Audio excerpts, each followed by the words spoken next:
Tell us about this particular example.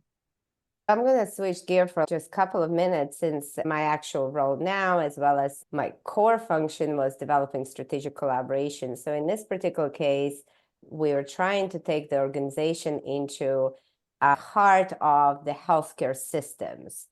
So one of our key first successes was a leading West Coast healthcare system. And at that point, I actually managed to secure an outstanding membership deal, which was first of its kind.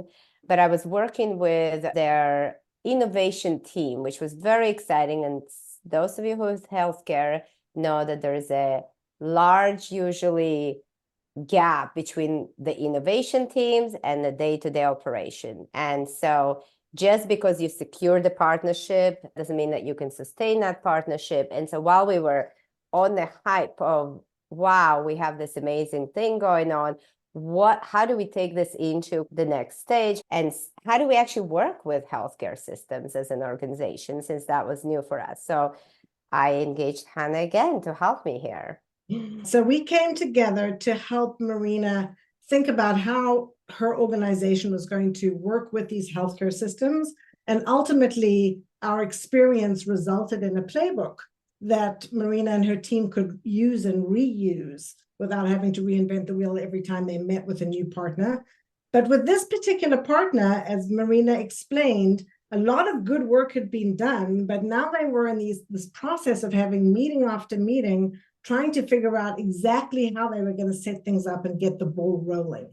And I think, Marina, there were, again, 12 to 14 cooks in this kitchen, people with different opinions, going round in circles. And so we said, why don't we pull everybody together and do a robust design thinking session? And we're going to base it around a tool called What's on Your Radar, because we know that everybody in that room is thinking about it and is having a hard time processing all of that thinking by bucket, right? It's all over the place. And they also don't actually know what's most important. They'll start talking about one thing and then they'll remember another thing. And then before you know it, you've got spaghetti.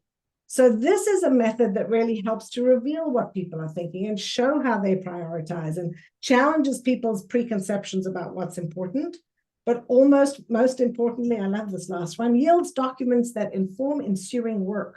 Yes, you come out with a document and you can finally move forward because everybody's fingerprints is on it.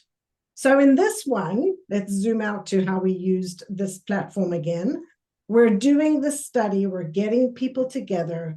We are actually looking at the components, the things that are important in pulling off this particular proof of concept. We have to think about the strategy. We have to think about the business model. We have to think about the patients and providers.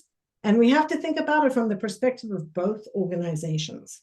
So these breakout groups, we gave 2 strategies to one breakout group and 2 of these, etc. Each of these breakout groups had participants from both organizations.